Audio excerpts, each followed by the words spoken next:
have two different types of scholarships at Woburn High. One is the Woburn Dollars for Scholars, and that is every child that applies for it and does the mail-a-thon, which is a fundraiser for us, and it's usually on a Sunday for 2 hours, is guaranteed a scholarship of some sort. And the scholarship is based on many different things: your GPA, SAT scores, community service, work ethic. If you have a job, it's just as important as if you've played football or you've done community service. And you're given a score and you're put into 4 different quartiles, and your child's scholarship will be based on that.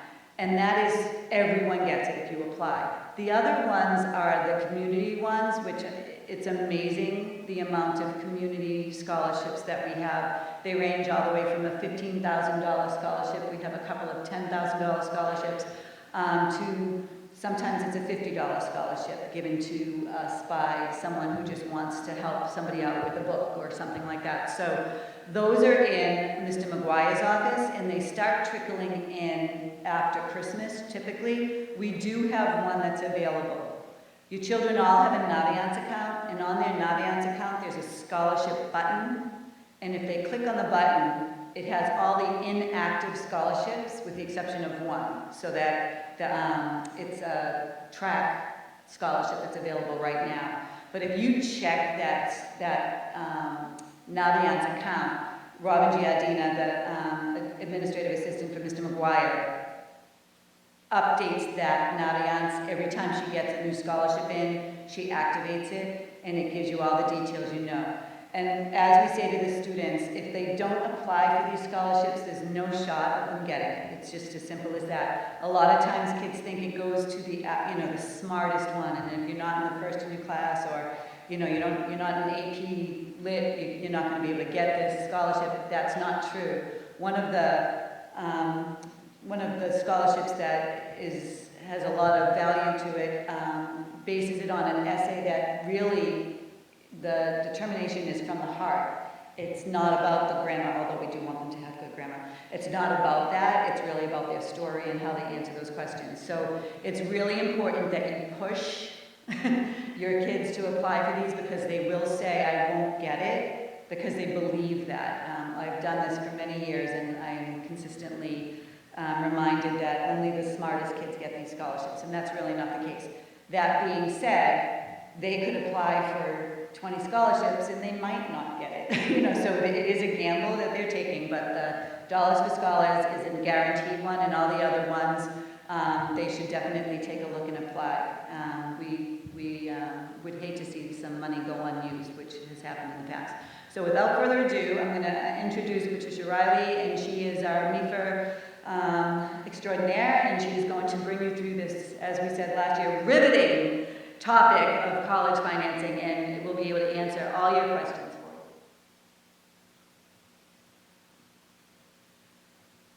you. Good evening. This isn't riveting. It's really kind of boring. But it's good information. I'm going to try the best as I can to make it interesting and fun. But I know riveting is a really hard adjective to live up to, and I don't think it's going to be that. My name is Pat Riley. I'm the Director of Financial Aid at Tufts University. So MEFA, I think I'm going to figure out the clicker. MEFA is a non-for-profit state agency created in 1982 to help families plan, save, and prepare for college. So MEFA is this nonprofit state agency whose mission is to help students pay for college, either students who live in Massachusetts or students who want to come to Massachusetts. So they have all kinds of resources, and as we go through this presentation, I'll talk about them a little bit. And one of the things they do is they put together this PowerPoint, and then they suck in people like me to say, can you do the presentations at high schools around the state? So they get volunteers from the colleges to do the presentations. I don't work for MEFA, I work at Tufts. I'm going to be talking tonight in general about financial aid, not about Tufts financial aid, but just how financial aid works. I've been at Tufts for 30 years now. I have 4 kids. My youngest child graduated from college last year.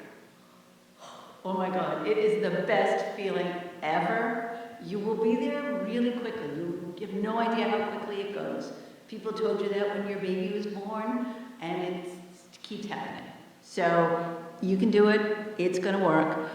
So some of what I'm gonna talk to you tonight are gonna be about what the stuff that MIFA tells. Some of it is gonna be from my experience at Tufts, and some of it's gonna be from my experience of putting fourth grade kids through college and filling out a whole lot of FAFSA forms and taking out a whole lot of parent loans and figuring out how am I gonna do this each year that we do it. So we're gonna do this, it's gonna be fine.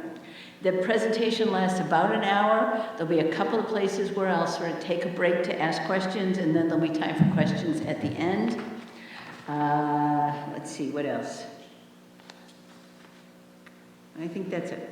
Okay, so I did the thing. Okay, so MIFA, it's a nonprofit agency. One of the things that MIFA does that you want to do is, hopefully when you came in with an evaluation of this presentation. So they asked you to do an evaluation. I don't really care what you say about me. They're not paying me, doesn't matter to me. So don't worry about that. But the part that's important in that evaluation is right at the top. It says, do you want to get on our email list? And MIFA has a really good email list. They email you about once a month, not more. They don't sell your email to anybody else, and their emails are pretty short and bulleted on like, right now you should go to the FAFSA site and get your ID. And right now you should be doing this, and it tells you like what you should be doing right now, and it gives you the link to do it. So I do recommend, no matter what you want to say about me, that you fill out the part of the evaluation that says, here's my email address and I want to be on your email list. I did it myself when my kids were in school. They were helpful, it wasn't spam, and it's a good resource. One of the things about MIFA is, you've probably seen already that there are a lot of companies and organizations who are looking to make money off of parents whose kids are going to college. And some of them are legit and good, and some of them aren't, and it's not always easy to know the difference. MIFA is a nonprofit chartered by the Commonwealth of Massachusetts to help you. So you can trust the information that you get from them. And if you're looking for how do I get a link to there, if you go to the MIFA website, you can be sure to get to the right place. So they're a trusted source, and not everybody who's emailing you right now is a trusted source. So I'm a big fan of it. All right, we're going to talk a little bit about types of financial aid and sources of financial aid. We're going to spend the vast majority of our time talking about the application process. I'm going to go through that part in excruciating detail because my assumption is that's what you care most about right now. We'll talk a little bit about how financial aid decisions are made, and then we'll probably run out of time before we get to Big Paying for College and free resources. But you can look at the website and see that presentation here and do what you need to do on that part of it. As I said, my assumption is the application process is the part that's scariest right now, and that's the part we're going to spend a lot of time on. Types and sources of financial aid. What is financial aid? So financial aid is any kind of money that helps your student pay for college. There are three main types: grants and scholarships, which is money you don't need to repay. That's the stuff we like the most. Federal work study. Work study is this weird thing because you may get a financial aid award that says my student is getting $2,000 of work study, and you think, oh, cool, $2,000. It doesn't, work study doesn't pay the bill. But what work study is a chance for your student to get a job on campus. So there's two cool things about that. One is it's a job. So they work every week and they get a paycheck. And if they work 5 hours a week and minimum wage is $12 an hour, that's $60 a week they're going to have in their pocket. And if you're lucky, that means they're not calling home and say, I need money, because they're going to be able to work and earn their spending money. So I'm a huge fan of work study because it's the start of helping these kids be grown-ups. How much money do I want to spend? How much money am I going to earn? I have to make those two balance. Maybe mom and dad aren't going to help me do that. Maybe I have to figure it out myself. That would be my recommendation. If your student is offered work study, it's great. The other great thing about it, to be perfectly honest, is it's a job. So when somebody asks them for their resume, that may be the first job they ever had in some cases. Or if a faculty member wants to hire them as a research assistant and they can say, well, I've been working in the dining hall for the last 12 months and I've been, I know how to show up and punch in my time card and do my job and do what I need to do, that matters. So as a freshman, their first job may not be anything exciting, but it's a job. And their second job may be a little bit more exciting. And their next job and by the time they graduate, it would be great if they actually had a resume with a couple of jobs on there that they can tell a future employment about. So I'm a big fan of work study. One of my favorite students last year came in with all kinds of financial issues, so he ended up deciding to work in the dining hall because the dining hall has tons of hours and tons of flexibility. If I haven't got time during the day, I can work breakfast 4 mornings a week and make $120 a week. And it's a great option. So this kid, for reasons I won't go into, really needed money, so he started working in the dining hall, worked a bunch of breakfasts because he was also an athlete, he had all sorts of stuff. By the time he was a senior, he was a student supervisor. He was supervising 800 students.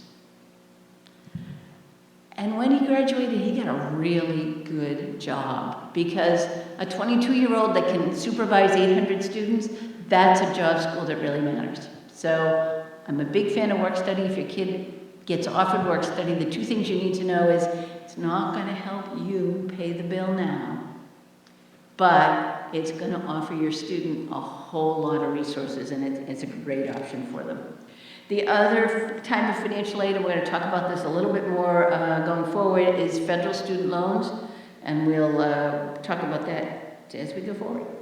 Financial aid breakdown, this is when you do a presentation that somebody else presented, some slides are great and some slides are not so great. This one's kind of boring to me. But it does tell you federal student loans are the biggest portion of financial aid, but institutional grants and scholarships, which is scholarships and grants that you get from the college where your kid enrolls, is second most. Federal grants, which include Pell Grants and SEOG grants, are next. And then there's a variety of smaller programs that offer a whole bunch of financial aid that comes from a whole bunch of financial sources.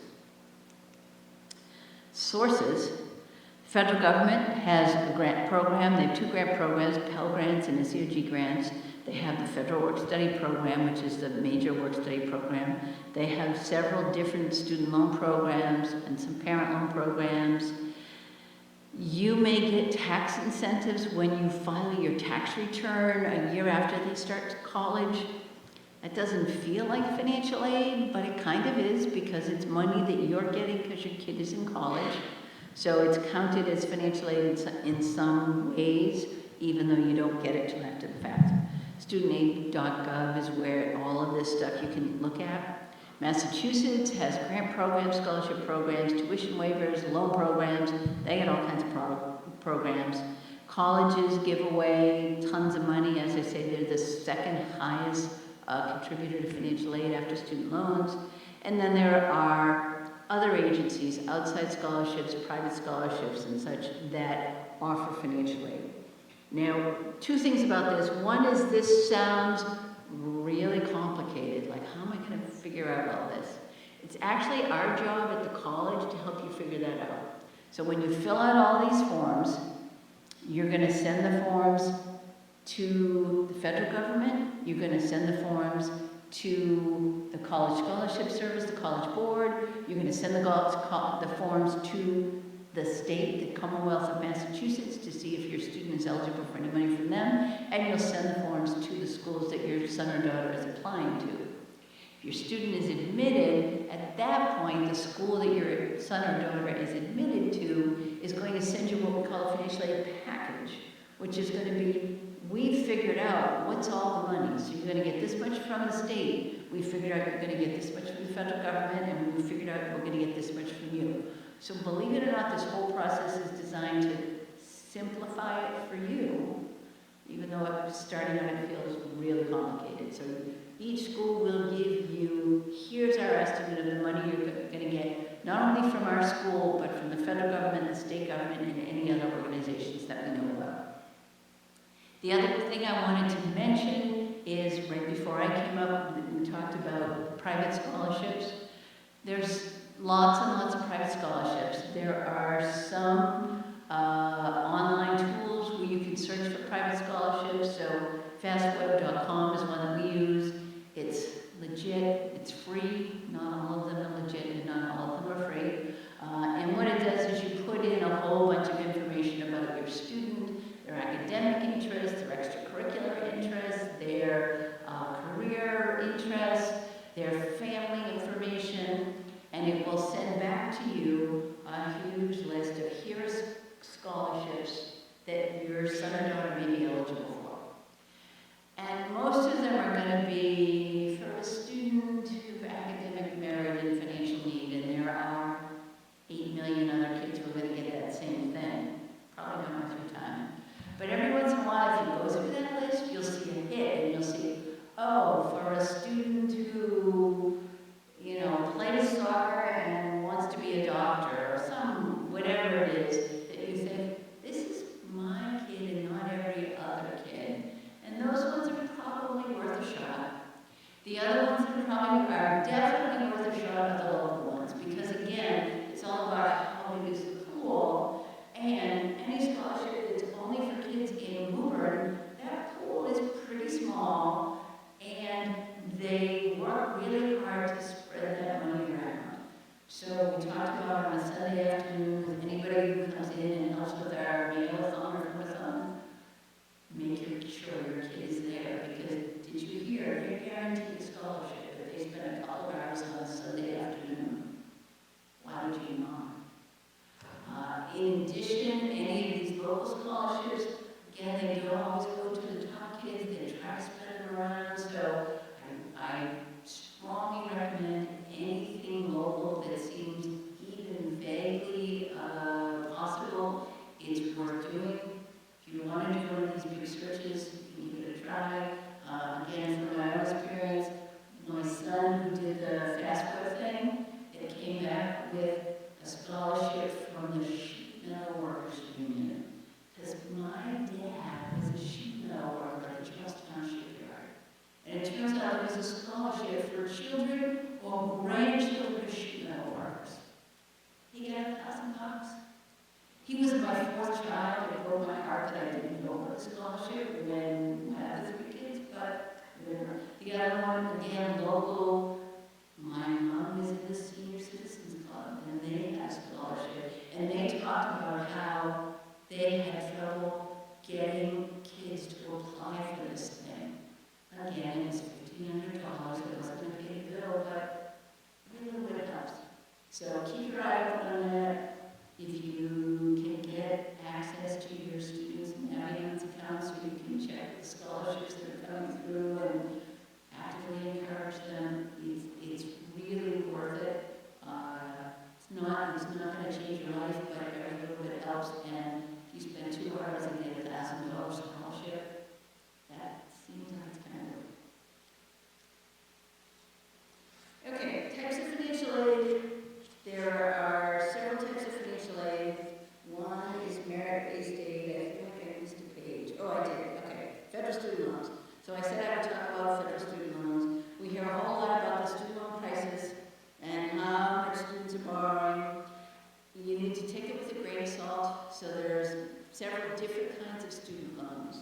The kind of student loan that's a good loan and worth doing is the federal direct student loan.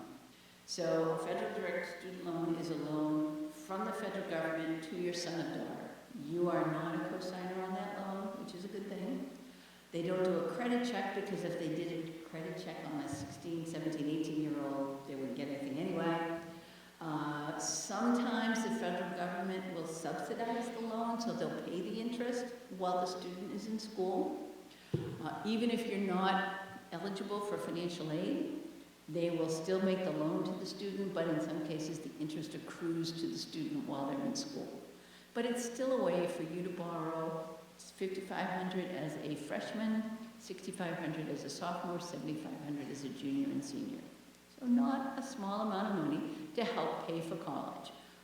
Again, I'm a fan as a parent of having my student be on the hook to some degree. It's not all me and you doing nothing. We're in this together, so this loan is in your name. I'll do my part, you do your part. The interest rate this year is 4.5%. Repayment doesn't happen until after the student graduates. Typically, the student repays for 10 years after they graduate, but there's a whole host of repayment options where you pay a percentage of your income, or you pay a longer period of time, or you take a deferment if you're into graduate school. So it's a good investment in the student's future, and I would not hesitate to have the student take out this kind of loan. This isn't this big scary loans. We'll talk towards the end if we have time. The students who get into trouble typically take out these loans, and on top of it are taking out private loans. So they're the ones who are ending up with, $100,000 of debt and this and that. The student borrows the maximum over 4 years on this program, it's $300 a month. It's a car loan. It's not crazy amounts. So I'm very cautious about student loans and the amount students borrow, but you need to be careful about what's a good loan and what's a bad loan, and know the difference. Types of financial aid, there are two major categories of financial aid. One is what's called merit-based financial aid, so that's athletic scholarships, academic scholarships because we want to fill our freshman class and we want to give you some money to encourage you to enroll. They're not based on financial need, they're based on some characteristic of the student. You need to be careful if you're offered a merit scholarship to understand, is this renewable for 4 years? Is it the same amount for 4 years? Can it vary? Is there a GPA requirement? Do I have to apply each year? You want to understand what that money is. And then the other part that we're going to talk mostly about tonight is need-based aid. So need-based aid is not based on how wonderful your son or daughter is, because I know they're all wonderful, but it's based on your family's financial circumstances. So do you need the money or do you not need the money? And that's what decides who's going to get this. There's a formula that the federal government used to help us determine financial aid. There's a formula from the College Board that we use to help determine financial aid. Most financial aid is need-based. Virtually all of federal financial aid is need-based. There are rules around that we'll talk about a little bit. One of them is, satisfactory progress. So your student needs to be making progress towards their degree, because the schools and the federal government all have an interest in making sure your student gets their degree. So we're going to mostly talk tonight about need-based aid, because that's the federal aid that we're going to talk about. All right. Before I go on to the part that I love the most, any questions so far?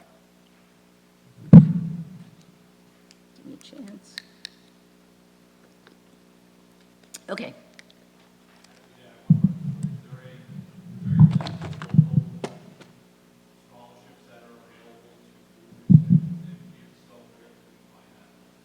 So the Naviance, which is the system that your students go in to do their college applications, they list all of the local scholarships available there. There's a dollars for scholars that all Woburn High School students are eligible for, and then all of the other local scholarships, like the Elks and all that kind of stuff, is also on Naviance. So you want to be sure to look at that. Any other questions? Mm-hmm.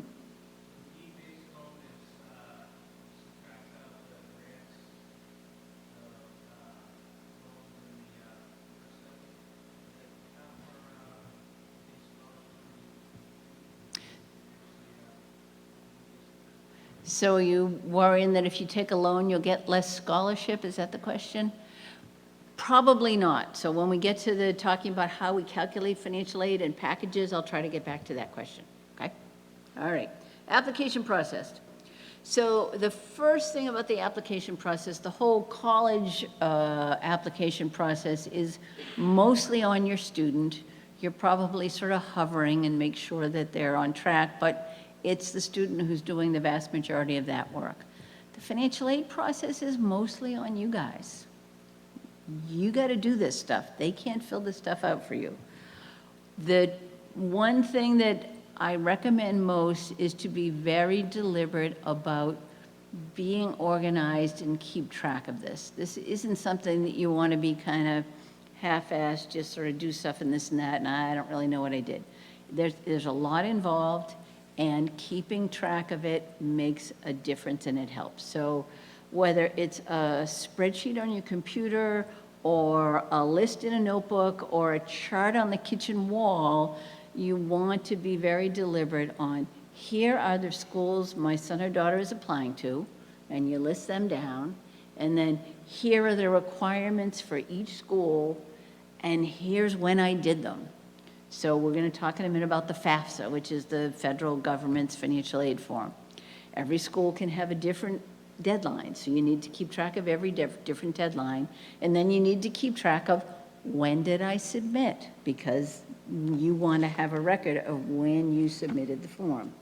The other thing that you need to know is that for most of the communication about these forms and about what's submitted and what's not, and we have more questions or are missing a document, they're going to go to your student's email address, the email address that they put on the common application. And I will tell you, and this is one of those, as a parent and not a financial aid person, from painful personal experience, that you need to know your kid and know how diligent they will be on monitoring that email and letting you know about it. Because if a school says, we haven't received this form, and it gets sent to your kid's email address and they never see it, or they see it and they don't do anything about it and you never do anything, now you're late. So you need to have a conversation with your student about they need to monitor this, or maybe they need to give you their username and password, or maybe some families set up a separate account just to take all the college emails, all go to one place and we all have access to it. You just need to think about it in a deliberate way of what's the best way of keeping track of this, making sure we're doing things on time and making sure we're monitoring as schools get in touch with us, because we're mostly, some schools will sometimes include the parent, but not always. We are going to email the student. That's the primary way we'll get in touch with them about financial aid application materials.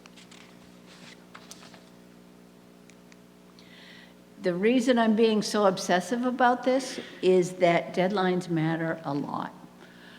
Almost none of us have enough money to go around to give everything we want to everybody we'd like to give it to.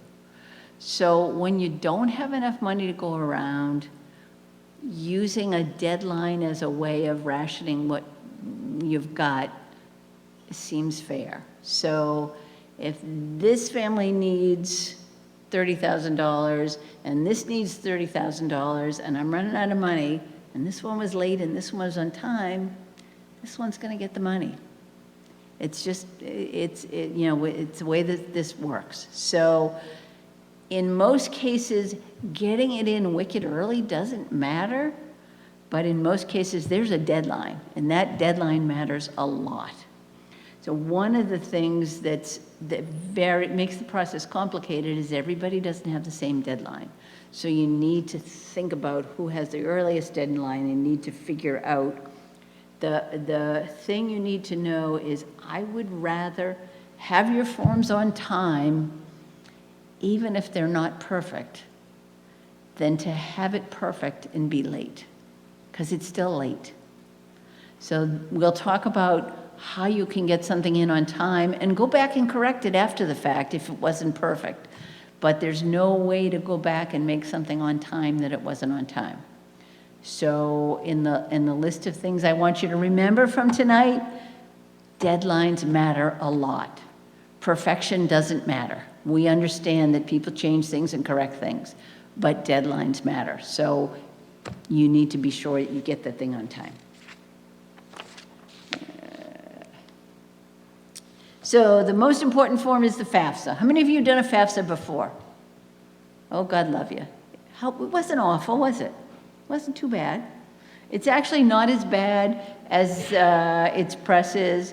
It's not as bad as it used to be. It's actually been significantly simplified from 10 years ago, but it's still the FAFSA. So it's the FAFSA stands for Free Application for Federal Student Aid. The first thing you need to notice is the first word of that is free. So if you Google FAFSA, the first hit you'll get will be FAFSA.com, and they would charge you $29.99 to fill out the free application for financial aid. So you need to be careful to make sure you go to FAFSA.gov, not FAFSA.com, to get the free version of the free form. Every school is going to require the FAFSA. It's available as of Tuesday, so it's live now if you want to start. There is a mobile app. I can't fathom filling out the FAFSA on my phone, but it seems to be cool and people like it. In order to start the FAFSA is virtually always online. If there's some compelling reason why you can't do it online, the guidance office can find a paper form and we can try to do it for you, but to be honest, it's a nightmare. So it's going to be an online form, one way or another. In order to do the online form, both one's parent and the student need to get a FAFSA ID. So on the screen here, fsaid.ed.gov is the site where you can get your FAFSA ID. The student needs their own ID. They'll use it for the 4 years they're in school, and for the 10 or so years that they're repaying their student loan, that ID will be connected to their identity. And you'll get an FSA ID, one parent, we only need one parent to do it, and you'll use that for the 4 years, hopefully, that this kid is in college. And if you have other kids in college, you'll use the same FSA ID. And if you've filled out, those of you who raised your hand and said, I filled out a FAFSA already, you're gonna need that FAFSA ID again, either for this student again or for your other younger children again. Of course, it's got the forgot your password, forgot your username, and it can help you refine them if you need to, but you will use them again and again. So when I talked about that spreadsheet where you're gonna keep track of everything, put a line on the spreadsheet, again, whether it's on the wall of the kitchen or on your Excel spreadsheet. What's my FAFSA ID? What's my student's FAFSA ID? Keep track of those because you will need that one for year to year. The other thing about the FAFSA, it's going to ask you a whole bunch of questions about your family situation, your family's finances, and all kinds of stuff. One of the things it will do is when it gets to asking you about your income, it will say, if you'd like, click here, and instead of answering questions about your income, we'll go to the IRS with your permission and just get the information straight from the IRS from your tax return. It's kind of cool. If you say yes, there are several good things. One is there will be a half a dozen questions that they won't bother to ask you because the IRS is going to answer them for you. The other thing is that people like me who are reviewing your application will know that date is perfect. I don't need to worry about it. I don't need to verify it. I don't need to get tax returns. I'm good because I know this came straight from the IRS. So your application is less likely to be selected to be reviewed. Your application is less likely to be selected to be delayed. The bad part is, for people like me, it's kind of creepy. I'm not crazy about the idea, but the advantages seem to outweigh it. The other bad part is, for a couple of years when they did this data retrieval, they would pull your data from the IRS. You'd say, yes, get my data from the IRS. You'd hit yes, and it would magically appear, and you could see, okay, this is the data that came from the IRS. It looks good. I'm going to move forward. Because there was some data integrity breaches related to this process, what they do now is if you say, yes, take my data from the IRS, they say, okay, we took it, but they don't show you what they took, which again is a little bit creepy. On the other hand, I have virtually never seen them get it wrong. It's one of those pieces that works really, really, really well. So when you're doing the FAFSA, you'll be presented, some people won't, so if you file an extension, or if you filed married filing separately, or if you've got a complicated financial situation, it may not even be an option, and you may have to answer the questions on your own. But if they say, do you want us to go to the IRS to get your data, you can decide whether you want to do it or not. From a process point of view and from a simplicity point of view, I recommend it, but I also understand not everybody wants to do that, and you need to decide if you want to do that. All right, let's see, what else? So the other thing about the FAFSA, we talked about, this is a form you fill out once, and then it gets sent to the federal government, it gets sent to the Commonwealth of Massachusetts, and then it asks you what schools you want to send it to, and they'll send it to every school that your son or daughter has applied to. So as crazy as it feels, this is a way of trying to simplify the process so that you don't have to apply over and over the same information to a whole lot of places. The one thing that two things you need to worry about. One is when you do that, they give you, I believe, up to 10 schools that you can list. If your son or daughter is applying to more than 10 schools, you list the first 10 schools, and then after it's submitted and accepted, you have the option to add the additional 10 schools, additional whatever, how many more than 10 that your son or daughter has.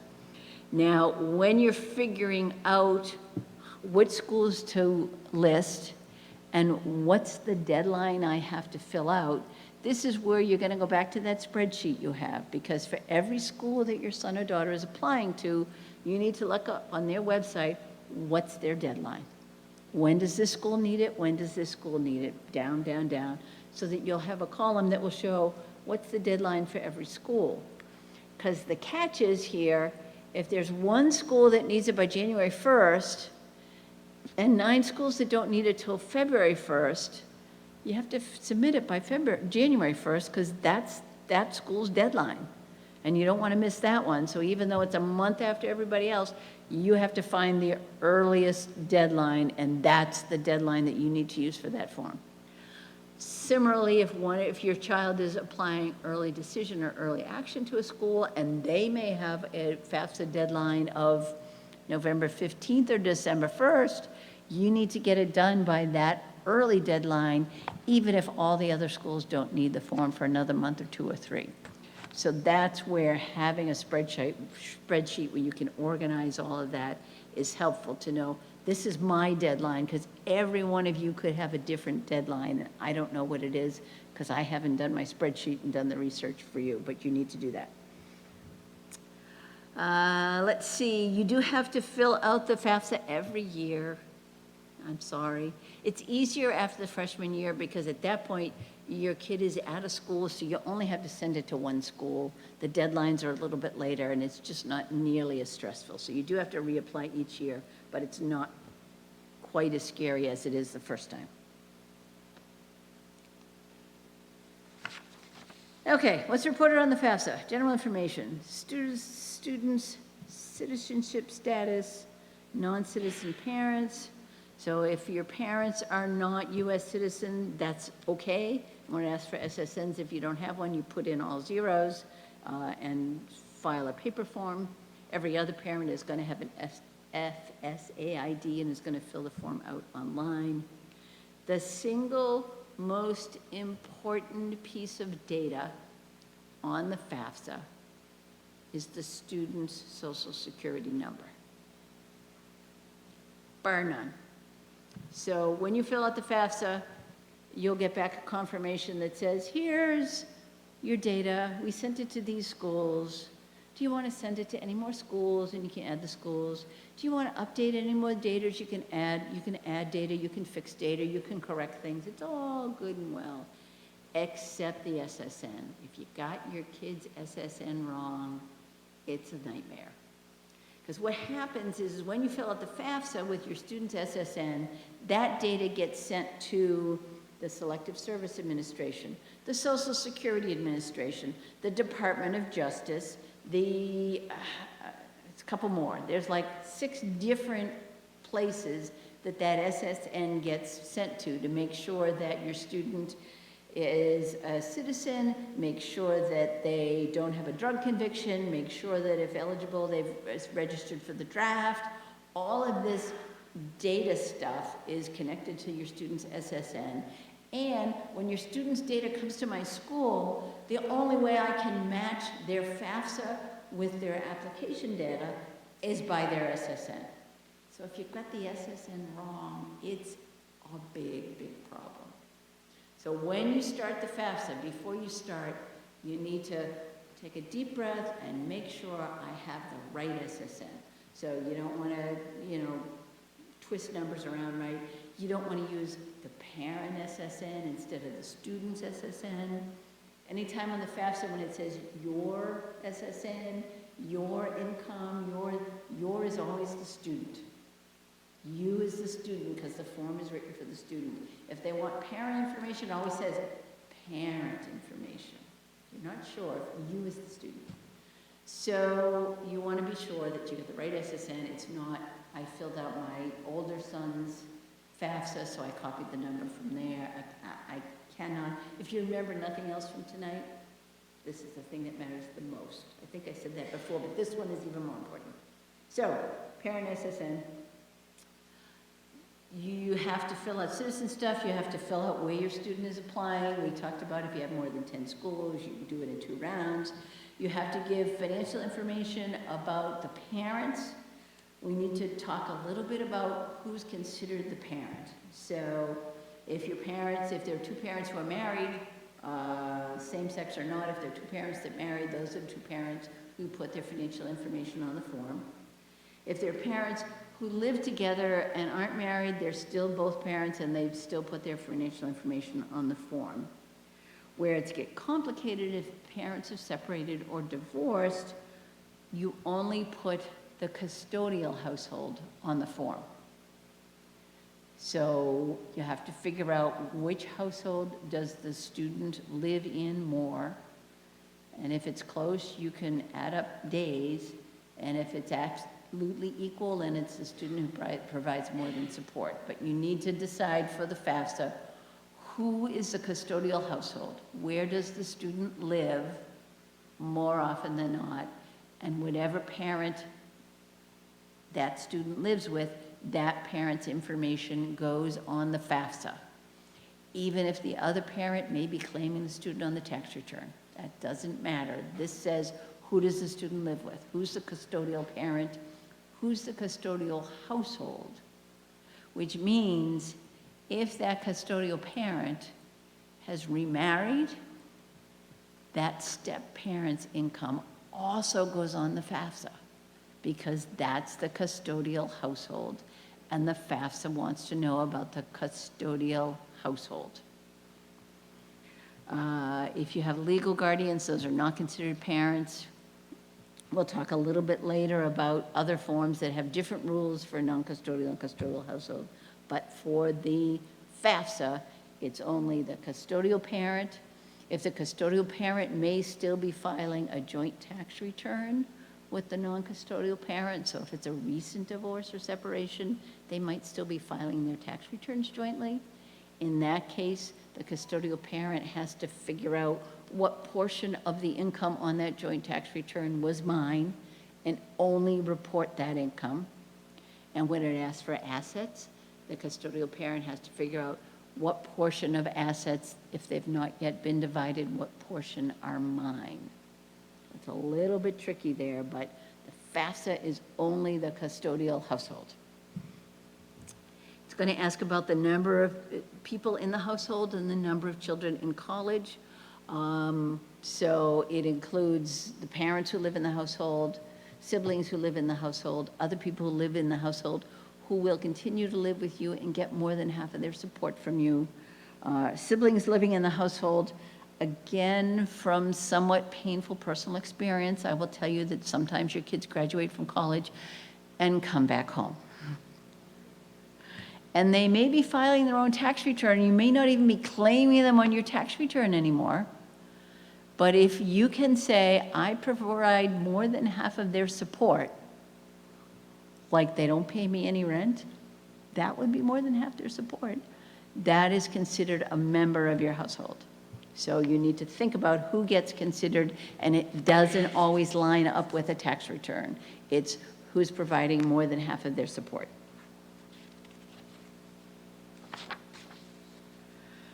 All right, more stuff on the FAFSA. So the FAFSA is then going to ask for, once they figure out who's in the household, how many people live in this house, what do they do? Now they're going to ask the good stuff, which is how much did you earn in 2018? So we're going to go back a year and a half from now, more than that. The good news is that means you should have filed your 2018 tax return right now, by now, so you can pull it out and you'll have those numbers readily available. It's going to ask for your taxed income, so the numbers from your tax return. And again, if you can do the data retrieval, you want to do that because that's going to make things simpler. It's also going to ask for untaxed income. So, and it will give you a list of all kinds of random untaxed income that they're going to ask about. Most of them are pretty obscure. The one that's very common and people often forget is one source of untaxed income is if you voluntarily put money into a retirement fund, a 401k, a 403b, something like that, where you tell your employer every November, next year, take this much out of my income and put it into my retirement. That's untaxed income. So that's money you earned, but you didn't pay taxes on it. And for some families, it can be a fairly substantial number.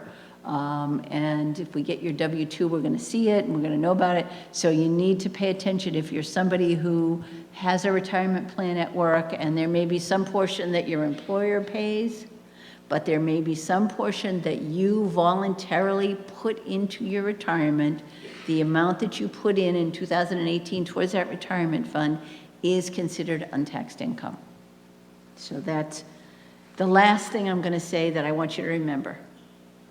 401k, 403b, untaxed voluntary contributions. If you're a teacher and you have a contribution to a retirement fund, that's a mandatory contribution, that doesn't count. But if you do the extra on top of that, that's the one that counts. It's going to ask about parents, student, and assets, include savings, checking, investments, include real estate that's not your home. So if you see it further down, it says don't include your primary home. But if you have rental property, if you have a vacation home, if you live in a two-family house, you're supposed to include the value of the half of that house that's rental as real estate on the FAFSA. You can exclude the half of the house that you live in as your primary home, but you do need to include other property. You do need to include any 529 plans that you have for this student or any of your other children, because those are assets that you've saved for college. You don't need to include 529 plans that grandparents or other wonderful people have opened that have your children as beneficiaries. It's who's the owner of the account. If you're the owner of the account or the student is the owner of the account, it needs to be reported on the FAFSA.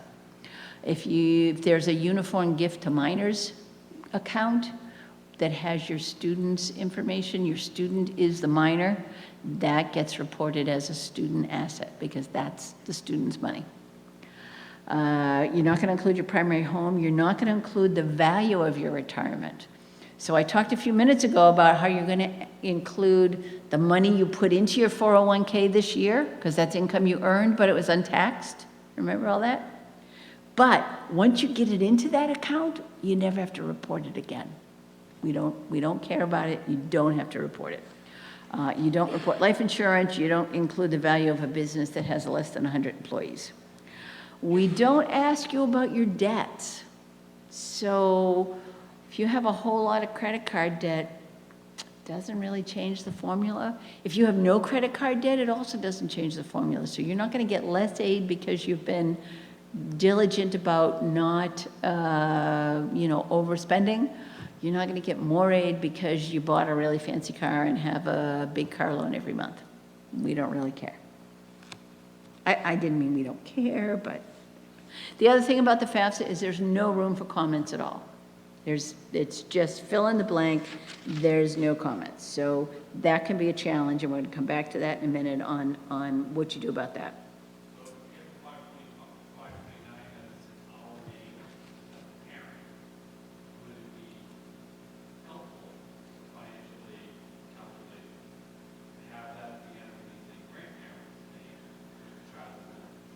So the question is it a 529 in the parent's name? Would it be helpful to be in the grandparent's name? It would help your financial aid eligibility, but once you've set it up in your name, you don't really have the option to just move it to a grandparent. So I don't think that has an option. The other thing is, we're going to talk in a few minutes about the formulas. The formulas look much more at family income than family assets. So in general, a 529 plan is probably not going to make or break the financial aid eligibility. So as I say, once you've put that money in your own name, you don't have the option to say, I don't want to own it anymore. You either use it for your children's education, or you have to pay taxes in order to cash it out, and you don't want to do that because the taxes are going to be more than the impact it will have on financial aid eligibility. Maybe I'll take a break now. Any other questions? Mm-hmm.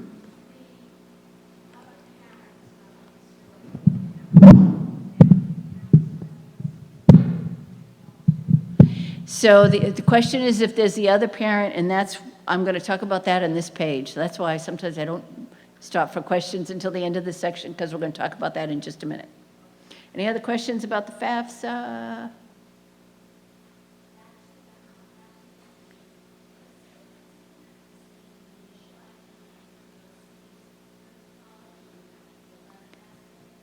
Yes, so if you have a FAFSA from an older child, you can still use that FAFSA, even if they're out of college. If you try to, I think they've actually updated the system, so I think when you use that, it's going to make you set up another one, but it's going to know who you are, and it's going to keep your record, and you're going to have to update it. Mm-hmm.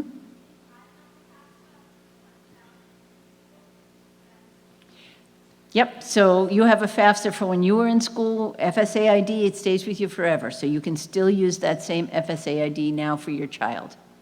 Yep. Okay, I'm going to move on, and we'll have a chance, at the end of the application section, we'll ask some more questions. Okay. Take a break.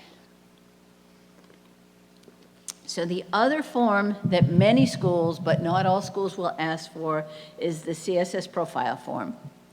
CSS stands for College Scholarship Service. It's an arm of the College Board. So it is a form that mostly private schools use to get additional information. It's kind of like the FAFSA on steroids.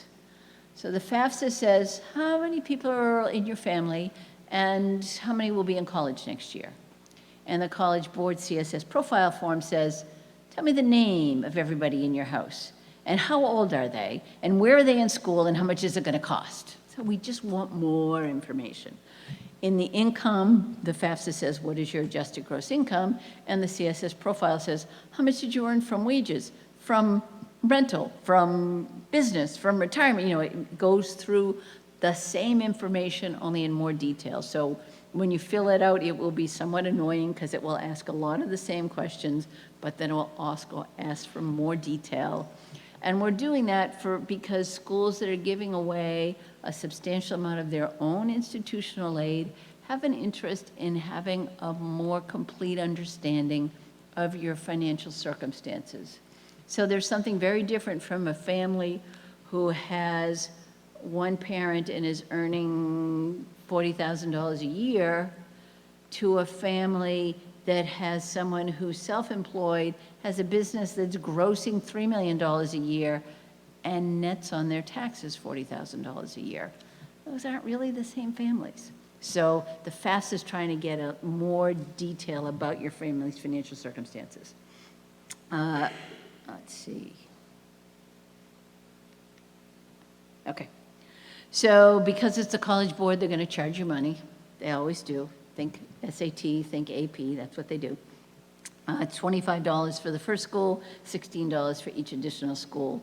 There are waivers, so if your son or daughter is eligible for a waiver for the SAT fee, they will likely be eligible for a waiver on the CSS profile. The form became available on October 1st. It's like the FAFSA in that you fill it out once and it gets sent to all of your schools. So like the FAFSA, you need to go through and find the deadlines and find the earliest deadline, and that's the deadline you're going to need to use for all of those schools. The profile, unlike the FAFSA, has a separate tab, a separate questionnaire for the non-custodial parent. So the profile says, fill out this part of the form with the student and the student's custodial household. And we know what that means because we talked about the parent that you live with, and if there's a step-parent in that house, that information is here. And then it says, are your parents separated or divorced? The non-custodial parent has to fill out a separate section, and they send that non-custodial parent, that parent can have their own credentials, and they fill out a separate form that gets sent to us so we connect it. So the two parents can't see each other's data, but we get it all. So if you have a non-custodial parent, you're going to want to get that non-custodial parent to fill out the profile form. Now that assumes that you need the profile form, and not everybody does. So on that spreadsheet that you're going to set up, we had the FAFSA deadline, we have the CSS. The first question on CSS is, does this school require it or not? Because not all schools require it. So you need to go on their websites and find out who requires it, and if they do, what the deadline is. And if you're separated or divorced, do they also require non-custodial parent data? In general, the public schools tend not to require it, and private schools are more likely to require the form, but there are some that's not a hard and fast rule. So you do need to look them up one by one and see who needs this form. If they do, when do they need it? And if they do, and I'm separated or divorced, do they need that non-custodial piece of the form? If the school requires the non-custodial piece of the form and the non-custodial parent is not going to fill that form out, either because you're unable to locate them or because they're not willing to, then you want to be in touch with the school to find out what the next step is. Many schools have a form called a non-custodial waiver form that says, okay, tell us what's going on. Where's the parent? Are you in contact with them? You know, all kinds of information to make the decision on whether we'll waive this form or not.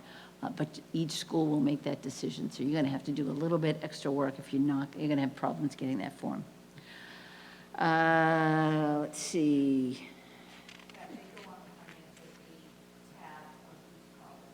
Yes, yes. If you go onto the website of the college and it says, you know, financial aid requirements, you're going to find their deadlines and their requirements.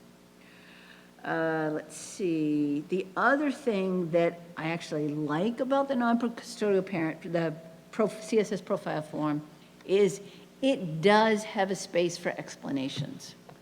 So there is a box that says additional comments, and you've got a pretty good amount. You can't write a whole book, but you got a couple of paragraphs where you can tell us what's going on. So if you feel like the information you're telling us is not giving the full story, you have an opportunity to give us the full story.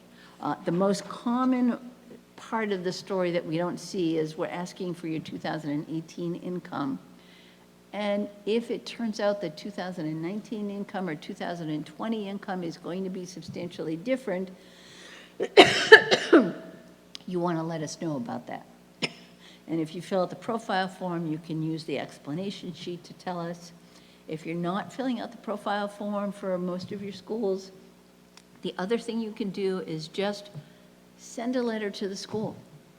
And you just, we ask you to try to keep it to a page if you can, and just tell us, all right, 2018 income was X, but I lost my job, or I've been sick, or whatever, so my 2019 income is X, or my 2020 income is Y, or we had substantial medical issues because XYZ happens.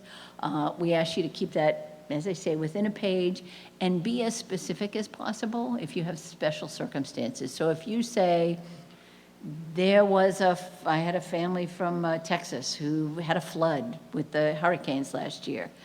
They say, we had a flood and it cost us a ton of money to fix everything. I can't do anything with that. If you say, we were impacted by a hurricane, whatever it was, and we had $35,000 of unreimbursed home expenses, I can do that. So you want to, as much as you can, if you are going to provide us additional information, to be as specific as possible about changes in your income or expenses. Because if you just tell me a general sad story, I feel sad for you, but I can't do anything. If you tell me numbers, I can sometimes use that. So you have the option to do that. After you apply. So we talked about the CSS and the profile. We'll send the data out. It will come to our school. Hopefully your SSN is right and we'll all match up.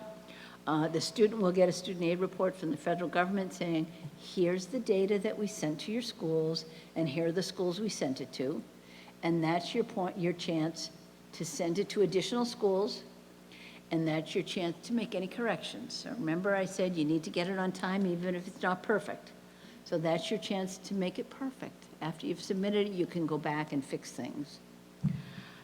If you have special circumstances, we talked about sending it to the financial aid office. You can Xerox something to whom it may concern. You don't have to like find the name of everybody office, whatever. Just Xerox it once and send it to every school that matters. Verification, I think there's a slide about that in a minute. There is.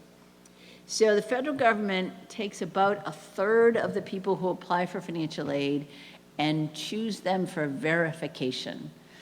Just kind of like being chosen for an audit, only it happens a lot more frequently. So about a third of our students get chosen by the government for verification.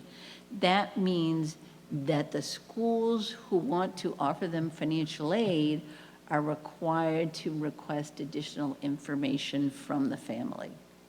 So you may get information from schools either in the application process or sometimes after you've enrolled, saying, we need additional information from you to verify what you submitted on the FAFSA.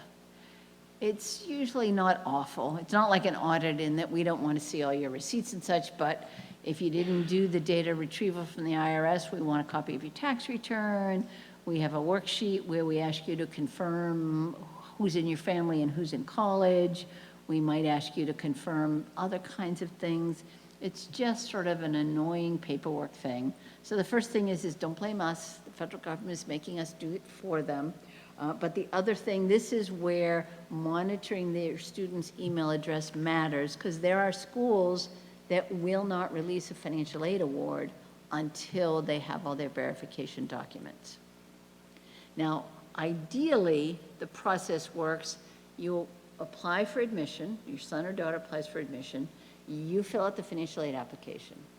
Then the admissions office does their work and decide if your student is admitted, and then hopefully shortly thereafter, sometimes in the same letter, sometimes within a few days, sometimes longer, the financial aid office says, okay, you've been admitted, here's the aid award that we can offer you. And then when you make your decision by May 1st, who you're going to pay a deposit to, you have all the information you need. That's where verification can hold things up, because if there's a school that says, we won't release a financial aid award to you until you've submitted all this backup paperwork, then you may be at the point where you have to make a decision about enrolling without knowing what it's going to cost, and that's kind of a problem. So that's why it matters a whole lot that you stay on top of these requests during the spring of the freshman year, because you've got to make decisions, and we've got to make decisions, and we need the information. All right, so now, questions about the application process before we move on. Mm-hmm.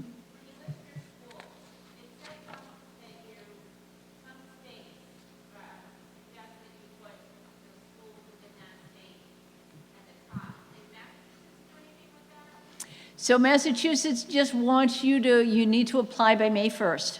So that's their deadline, which is usually much later than every school deadline anyway.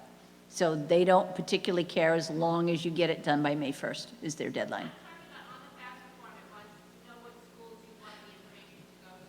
And Massachusetts does not care on that part. They just care. Yep. No. So you just, again, put the schools that have the earliest deadlines in the first 10, and then the schools with the slightly later deadlines in the second round, which is usually maybe a week at most after the first deadline. So worst case, if they all have the same so if they all have February 1st, you probably want to get it done by January 15th if you have more than 10, so that you have a chance to get the first round in, get the student aid report, and submit the additional ones then. But in most cases, the deadlines are staggered, and you can do the first ones and then do the second ones.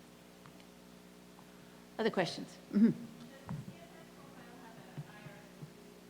The CSS profile does not have the IRS retrieval. You got to copy it from your tax return. Yep. The IRS won't give access to the College Board because it's a private organization and they just won't let them look at their data. So I wish they could, but they won't. Other questions? Cool. All right. We're going to talk about how financial aid decisions are made. This is a tough one to talk about because, ooh, how did I get, I'm sorry. Did I like lean on it and go through all that? I'm sorry. It's hard to talk about how financial aid decisions are made because every school, for the most part, makes their own financial aid decisions. So I can talk in general about it, but you're going to see a wide variety of financial aid awards because each school is going to get to decide how they're going to distribute the aid that they have available. But there's some things that are going to be common across all schools. So for those of us who are doing need-based financial aid, we start with what's the cost of attendance? What does it cost to go to our school next year? That includes tuition and fees. If the student indicates on the FAFSA that they plan to live on campus, it includes their room and board. If you're not sure if a student's going to live on campus or not, I recommend start out by saying, yeah, they want to live on campus. And if it turns out they decide not to, you'll probably lose some financial aid, but it's easier to give back financial aid than say they're going to commute and then later on say they're going to live on campus, can you give me extra money? It's hard to get the extra money. So if you're not sure, the FAFSA says for this school, do you plan to live on campus or off? If you're not sure, I would recommend saying on, but no, if you change your mind and decide to commute, it will probably change the financial aid award. So the cost of attendance, tuition fees, room and board, those are the things you're going to pay to the college. But there are other expenses that need to be taken into account. So the student is going to have book expenses, they're going to have supplies, they're going to may have transportation expenses depending on where they're going to school, and they're going to need walking around money. So when we look at a cost of attendance, we look at all of those expenses to come up with a total cost of a year of college. Then we look at the expected family contribution, which is how much can this family pay in 1 year. So we want to do that because if the cost of attendance is $30,000 and this family can pay $30,000, then they don't get financial aid. On the other hand, if this cost of attendance is $30,000 and this family can pay $10,000, then they will. So this is why it's not just what it costs, it's not just what you can pay, it's the combination of what does it cost compared to what you can pay. That's what we care about. The family contribution looks at the information you submitted on the FAFSA, on the profile, on your tax returns, if you submitted those, and comes up with how much they think you can pay. The federal government has a formula, the College Board has a formula. They're slightly different, but they all look at your family's resources. They all assume that the first person who's responsible to pay for college is the parents, and we're going to step in when the parents don't have the ability, but they have the primary responsibility. It changes fairly significant depending on the number of children in college at the same time. There are a lot of calculators. There's a calculator on MIFA that you can use. Very cool is the federal government a few years ago required that every school has their own net price calculator. So every school has on their website has, if you search on, Tufts net price calculator, every other school net price calculator, you'll get to a screen where you can put in your financial information in usually a somewhat abbreviated form and get an estimate of what a financial aid award might look like. Now, some of those estimates are better than others, but it at least gives you a ballpark of what you might be able to expect. If it's a school that offers merit aid, some schools will try to estimate what a merit aid award might look like. That's even harder to estimate. So they're not set in stone, but it at least gives you some scale of what you might be able to expect. So if you haven't already, you may want to go in and do some of those net price calculators. They work really well in most cases for very traditional families. Two parents, both income comes from wages, not many variations, everything is kind of very standard. They work pretty well. They don't work as well for families that are self-employed, they don't work as well for families that are separated or divorced, and they don't work as well for families that have crazy stuff going on. So you have to take them with a little bit of grain of salt, but for the sort of standard, typical vanilla family, they give you some fairly good information. At this point, your son or daughter probably already knows where they're applying to college, so it may be a little late to be doing these now because some of those decisions have been made. One of the things that it's useful for is I sometimes get families who say, we do pretty well. I don't know if it's even worth filling out these forms because they're kind of a pain in the neck to do. And that's where if you go to, 3 or 4 schools that your son or daughter is applying to, and every one of them says, based on what you've told us on this calculator, you're not going to get financial aid, then you may not want to bother. Again, it's up to you, but it at least gives you a little bit more information in order to make decisions going forward. So we talked about the cost of attendance, we come up with a family contribution, how much can your family pay in 1 year, and the difference between those is financial aid eligibility. It's also called your financial need. And if you've read about schools that say, we meet your full need, that means that that number, the cost minus what you can contribute, is the amount of financial aid you'll get from them. Now, it doesn't mean it will be a grant. It could be a package with a lot of things in it, but that's what it means when you hear we meet your full need. It means cost minus family contribution is what the financial aid eligibility is going to be.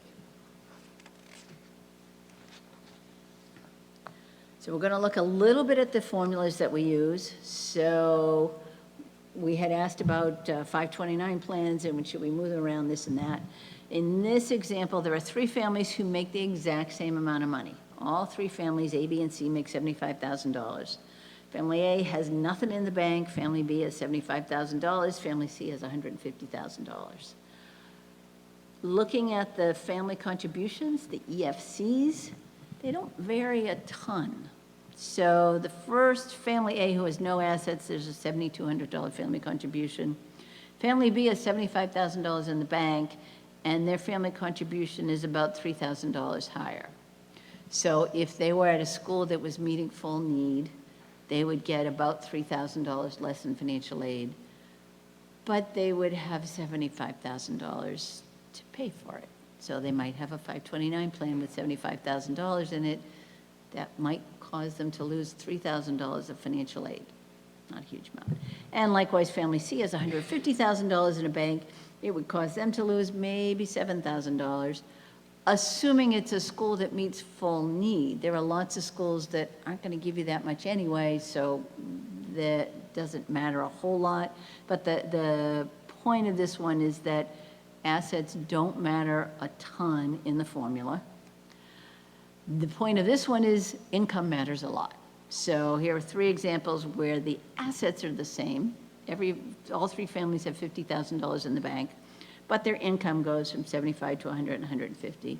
And if you look at the family contributions, they go up pretty steeply, pretty quickly, because we kind of assume that people don't always save as much as they can. People make different decisions about their assets, but pretty much everybody earns as much as they can. And so if you earn more, it's going to change that formula. So again, you want to use some net price calculators if you want to play with how these formulas work, but this gives you a sort of general idea of what we're looking at when we're trying to come up with a family contribution.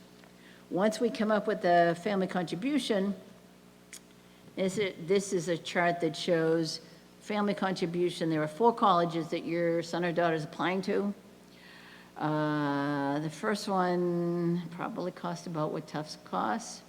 The second one is a lower cost private school. The third one is probably close to the cost of UMass Amherst, and College D is probably close to the cost of Bunker Hill.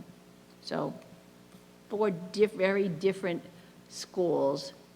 The family contribution in this case is $5,000. So we think this family can pay $5,000 no matter where they go. So College D costs $10,000. If they can pay $5,000, they're eligible for $5,000, which might just be a student loan. College A, it costs $70,000. If you can pay $5,000, that means that family is eligible for $65,000 of financial aid. And if it's a school that meets need, they're gonna get $65,000 of financial aid. So the point of this is to show that the sticker cost of a school isn't always what it's going to cost you to send your student to that school. And just like the guidance people will tell your student, you want to have a safety school, and you want to have a reach school, and you want to have a good match school, you may want to do the same thing in terms of finances. So you may want to have a safety finance school. Okay, I can afford that one even if I don't get much. And yes, this would be a great school. We can't afford it if we don't get financial aid, but let's give it a shot and see what we get, because you don't know until you go through the process. In some cases, the more expensive school could end up costing less than the less expensive school, because it depends on how much financial aid they offer. Yep. Yep. Yep. So if your need is $65,000, probably not, but so I'm going to talk in a minute about how financial aid packages work and how that does. So if you can hold on for just a minute, we're going to look at some of those examples. So this example, the cost of attendance is $45,000. The family contribution is $50,000, so they need $40,000. Now, in this example, they're going to get a grant or a scholarship, $27,000. Grants and scholarships more or less are the same thing. It's money that doesn't need to be repaid. Sometimes scholarships are merit and grants are need-based, but it doesn't matter. You don't have to repay it. That's all you need to care about. Student loan is $5,500. Work study of $2,000. And in this case, it's $5,500 of unmet need. You needed $40,000, but all we could offer you was this, and there's going to be a gap there. So there are great variations between what they offer and what your need is. The work studies go into the student, but when we had that cost of attendance, there's probably more than $2,000 of personal expenses, book expenses, living expenses, out-of-pocket expenses. So the work study often matches those. So when we looked at what it costs, we said it's going to cost you $2,000 to live on campus, and we're going to give you $2,000 of work study to earn the money to cover your expenses on campus. So all of these numbers are sort of all of that. It doesn't help pay the bill, but that cost of attendance of $45,000 is more than the bill is. So the bill in this case might only be $43,000.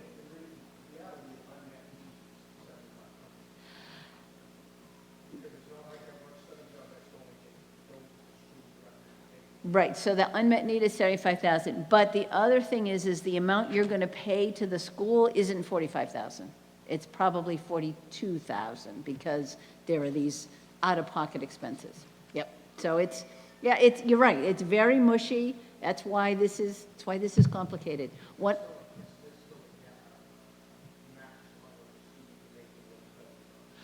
Schools get to decide how much they can make in work study.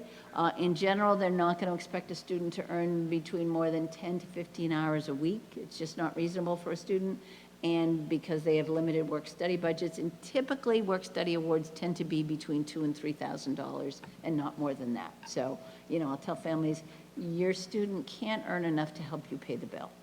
But if they can earn enough to be self-supporting, that's a good thing if you don't have to send the money. So in this case, there's unmet need, and unmet need is you got to pay this because you got to cover it somehow. So here we've got a whole bunch of, this is the part of the presentation that I start to lose energy on. You probably do too. Yep. Okay, so here's a bunch of financial aid award letters, and this addresses your concern. So in this case, we got 3 different schools. They all cost the same. They're all using the same family contribution. The need or the eligibility is all $40,000. But they have very different financial aid awards because every school gets to decide. So they're 3 different grants. They all have the same student loan. They all have the same work study, but how much grant they offer you and how much need there is can vary quite a bit, even though your eligibility is the same.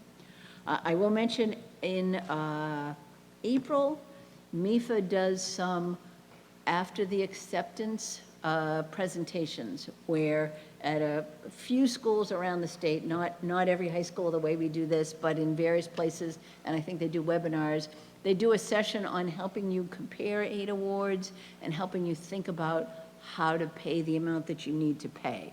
So they do a good job of helping you compare what those aid awards are and what you're going to have to pay, because it's not always that straightforward. This example is 3 schools. Let's see, they cost the same, they have the same EFC, they have the same eligibility. And if you look at the blue line, they all have the same total financial aid, $35,000. So you think, cool, they're all the same, until you start looking and you see the first college is giving them a $27,000 grant, student loan and work study.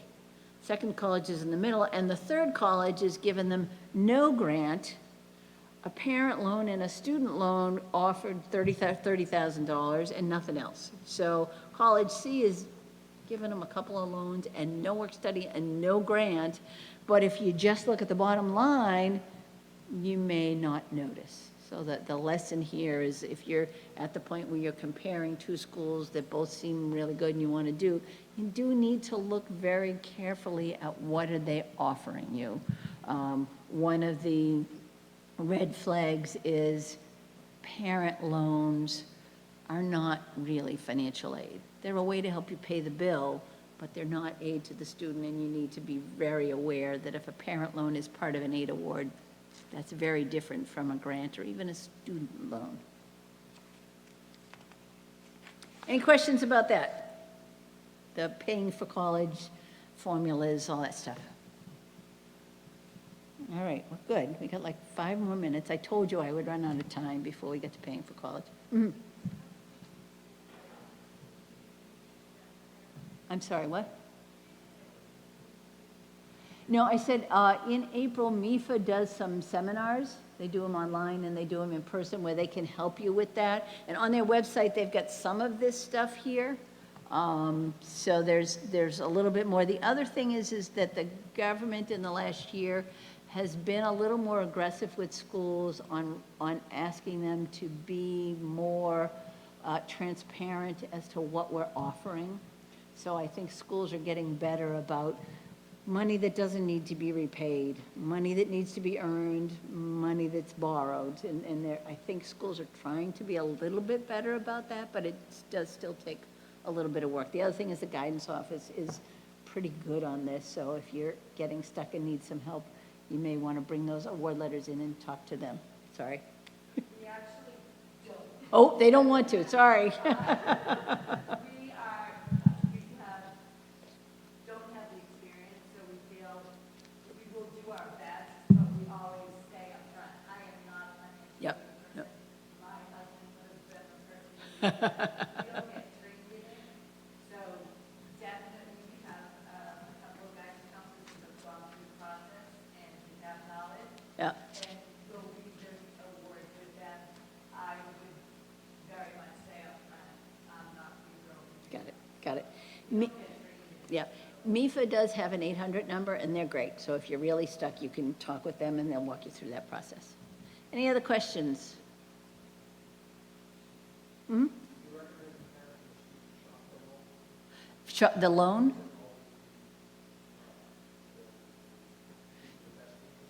So we're going to talk about that in a minute, actually. Paying for college is our next thing, so we'll segue right into that. So we talk about, once you come up with the family contribution, plus if there's unmet need, how are you going to pay it?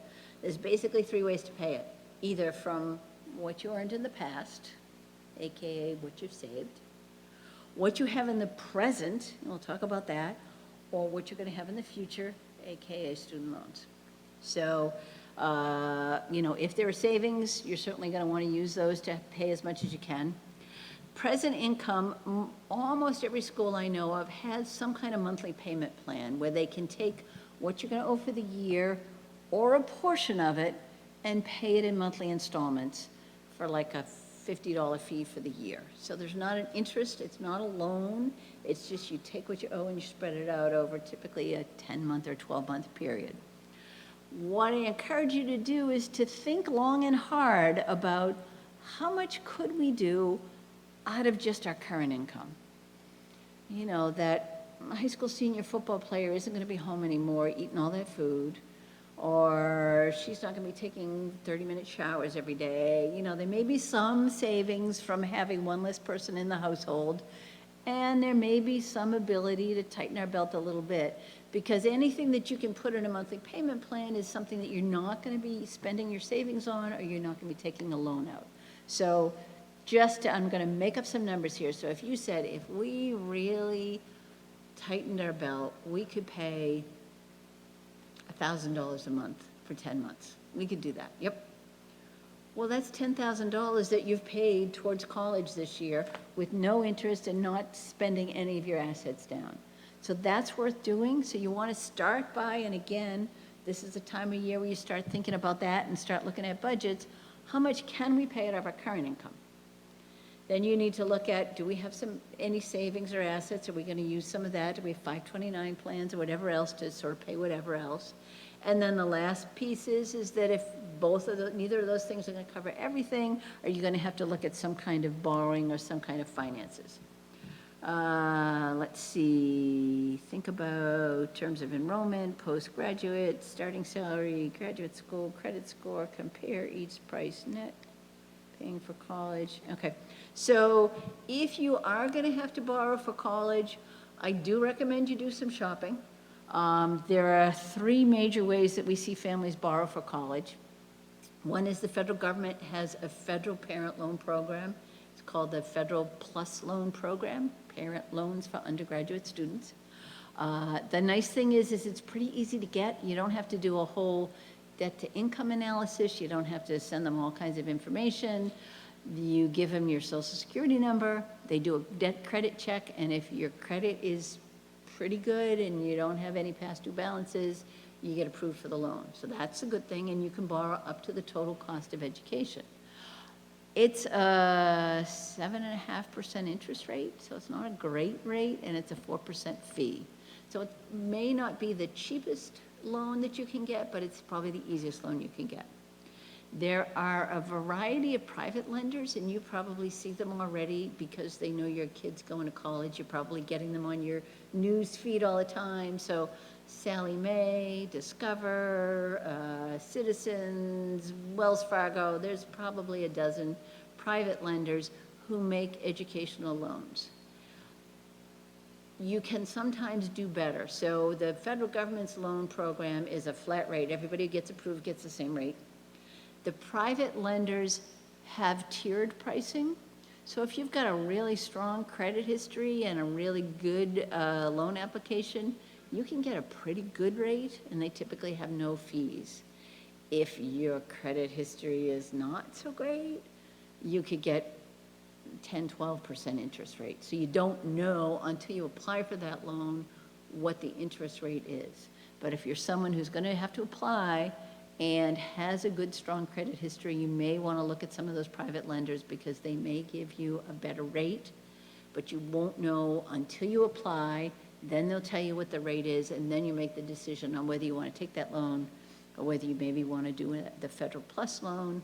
The other thing that many of our families do is look at a home equity line or a refinance. The advantages is the cost of those loans tend to be the lowest you're going to be able to get. The disadvantages, of course, you're tying up, it's a loan on your home, and that's not really much fun. So you think about that, think about what the pros and cons for you of, do I want to tie this loan to my home, as opposed to, do I want to get the best possible rate I can? The other advantage to the home equity, many families will do a home equity line where you write a check, you pay tuition, then you pay it back, and then you pay another tuition bill, and then you pay it back. So the repayment options tend to be more flexible compared to a Sally Mae loan, where you take a loan, and here are the payments, and they're going to be X dollars a month for this long, and you don't have this much flexibility. So those are some of the things that you need to think about. Again, if you're interested, the MIFA sessions in April that talks about after the acceptance goes into some of those options in quite a bit of detail. Massachusetts, if you go to a community college, you can then transfer to a public college, and there are some benefits there, guaranteed credit for transfers and tuition credits. Massachusetts has a program, the New England Higher Education Board has other state colleges in New England that will give you in-state tuition for specific programs. Learn about your financial aid. We talked about special circumstances, how to contact the financial aid office. FAFSA Day. So if you leave here still kind of freaked out about the FAFSA Day are programs where you go to a site, you bring your tax returns and your financial information with you, you sit down in front of a computer, and somebody like me wanders through the hallways and helps you, answers questions for you. So for some families, it's great. For a lot of families, you can do it and you don't need to do that, so you need to think about, but it is a hands-on help with that. If you really want hands-on help, the Educational Opportunity Centers, the closest one here is in the library at Copley Square. We'll sit down with you one-on-one and help you through the process. We talked about after the college acceptances. What you can do now, complete the seminar, sign up for the MIFA emails, we talked about that. You can get your FSA ID now, just get it done and you're finished. Start looking at deadlines, start making that spreadsheet. We talked about the webinars. Connect with MIFA via social media. Go for it. I got nothing on that one. Questions? That's all I got. Questions from the group? Go back. Okay. Wow, look at him taking the picture. You're so cool. Another question. Anything else? I'm sorry? They're going to put it up on the Woburn Guidance Office website. On the website, I was told that it will be, if I get it to them, that she'll put it up by the end of this week. So, I would say by Monday, should be up here along with the college one that we did the week before. Other questions?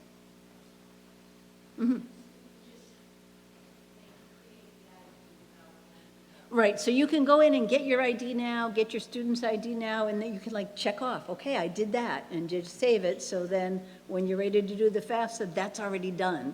Because it's frustrating to like get halfway through the FAFSA and realize, oh, now I need to go out and do the ID, and yet, and yet.